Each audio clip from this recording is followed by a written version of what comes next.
السلام عليكم ورحمة الله وبركاته، أهلا بكم وحلقة جديدة على القناة.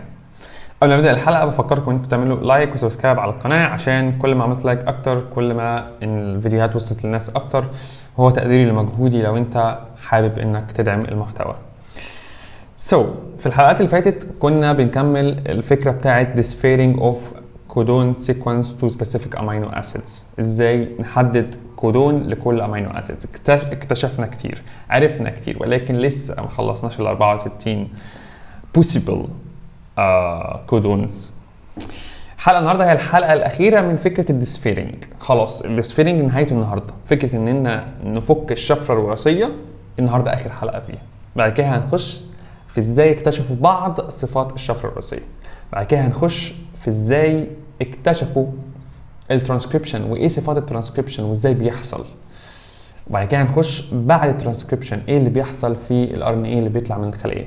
كل ده هو المحتوى بتاع الكورس بتاعنا. يا رب تكونوا مستمتعين معايا، ولو انت مستمتع قول لي، يعني فرحني ان انت مستمتع، ولو فهمت قول لي، ولو ما فهمتش برضه قول لي المشكله فين عشان نحاول نصلحها. النهارده التجربه بتاعتنا سهله بسيطه جميله، وده بجد المره دي مش هطول، متقلقش. التجربه بتاعتنا النهارده اسمها ريبيتنج كوبي ليمرز. الفكره بكل بساطه ان هو في باحث عالم جميل جدا كده اسمه جوبيند في نهايه سنه 1960، ولو عايزك تلاحظ التواريخ كلها قريبه من بعضها. الراجل ده عمل حاجه it's very simple في مفهومها، ولكن كان صعب في تنفيذها. الراجل ده كل اللي هو عمله قدر ان هو يبني كيميكالي لونج ار ان اي موليكيول consisting بيحتوي على short ribonucleotide sequences repeated many times. يعني ايه repeated many times؟ يعني ايه اصلا الاكتشاف الغريب ده؟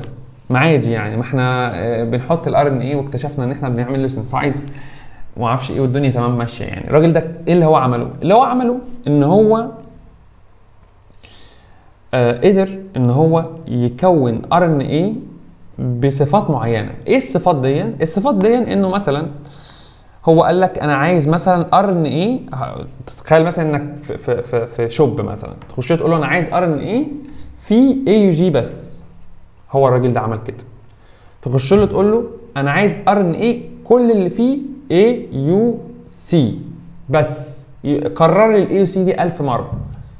هات لي ار ان اي متكرر فيه اي يو سي بس، ما فيهوش اي حاجه ثانيه غير الاي يو سي. كرر لي اعمل لي ار ان اي بيحتوي على اي يو سي جي بس بالتتابع ده، اي يو سي جي اي يو سي جي اي يو سي جي اي يو سي جي اي يو سي جي.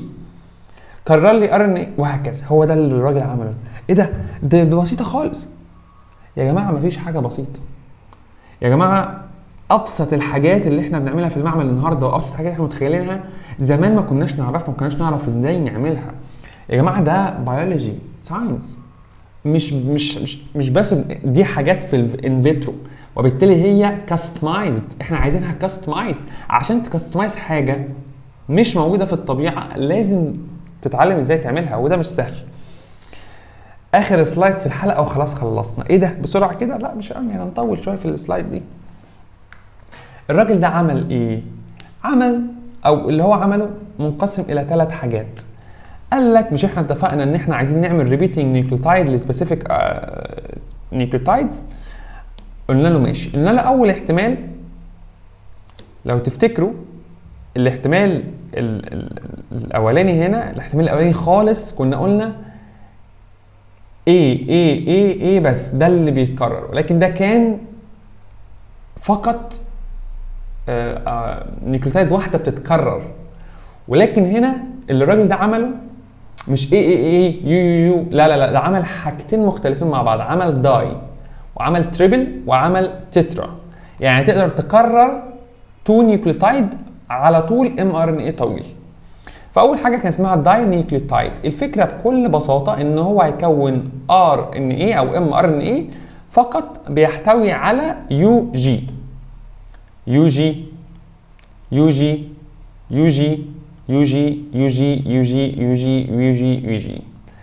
لو عملنا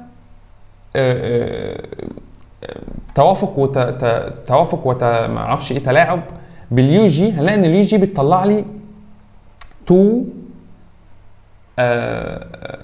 كودونز. اول كودون اللي هو هيبقى اليو، مش احنا معانا اللي هو اليو جي يو، اللي هو ده اللي انا عامل عليه دايره كده، ده يو جي يو. تاني كودون هيبقى جي يو جي، وبعد كده يو ده برضو متكرر، يو جي يو جي يو جي، يو جي يو جي يو جي. إذا حدث ترانسليشن إلى هذا الام ار ان اي، متوقع إن هو في 2 كودون، يو جي يو جي يو جي يو جي متكررين. لما استخدمنا اليو جي بس طلع لنا 2 كودونز. الاثنين كودون دول لما نحصل لهم ترانسليشن في السيل فري سيستم اللي اتكلمنا عنها في الحلقات الاولى، هتطلع لي 2 امينو اسيدز، الاول هو الليوسين والثاني هو السيرين، انتو ابوليبيبتايد. هيبقى عندي بروتين بيحتوي فقط على الليوسين والسيرين، وبالتالي عرفنا ان اليو جي يو والجي يو جي بيرمزوا الى الليوسين والسيرين. ادي دي اول حاجه الراجل ده ساعدنا بيها. موضوع بسيط قوي ولكنها مساعده مهمه جدا. طيب الحاجه الثالثه، الراجل ده برضو بنفس الفكره بتاعته نقدر ان احنا نطلع مجموعه او ار ان اي بيحتوي على 3 نيوكليوتايدز متكررين، يو يو جي. 3 دول لو فضلنا نحطهم جنب بعض هيعمل لي توافيق، تراكيب وتوافيق، طلع لي 3 كودونز. هنا مثلا لو افترضنا ان البدايه من هنا هيطلع لي يو جي، ادي ده اول كودون.